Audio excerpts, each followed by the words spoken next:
已經係2025年10月份啦，竟然仲有人問我港人醫保係點搞？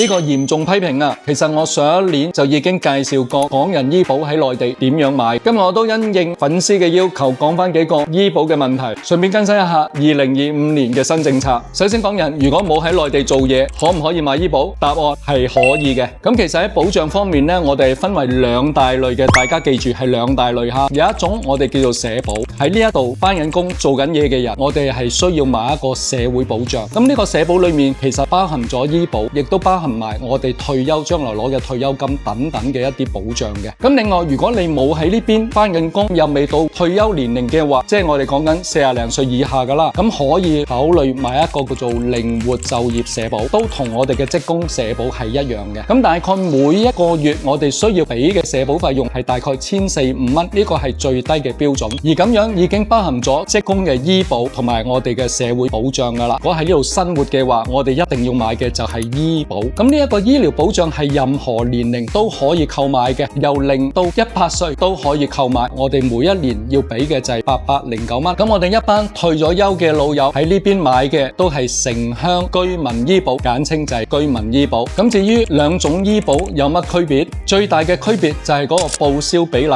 具體嘅醫保申請，我之前嗰條視頻已經係有介紹過噶啦。咁當然啦，如果你置業係揾羅賓嘅話，呢啲操作申請我哋都會幫你包辦晒噶。而今年嘅醫保仲有少少變化。首先，今年如果申辦初次嘅醫保會有3個月嘅等候期，所以你而家申請醫保嘅話，要明年4月份先至可以開始生效噶。仲有大家注意啦，每年嘅居民醫保都係集中喺9至12月份申請參保嘅，好多人會錯過呢個時間。咁就唔好意思啦，每斷買1年，等候期又會增加多1個月。相信通過我呢一個中山推廣大使嘅介紹，唔少朋友都心喐喐想嚟中山退休啦。但係又考慮到好多生活同埋政策上嘅問題，但係大家可以放心噶。咁政府喺大灣區融合嘅推行，尤其是我哋香港人嚟到內地，唔單止係規劃咁簡單啦，而家已經落地咗好多新嘅政策，比如有香港人嘅長者醫療券，喺大灣區有成53間嘅醫院可以使用，包括中山都有2間。灣區病人先導計劃，大家都知道噶啦，喺香港睇醫生從來都係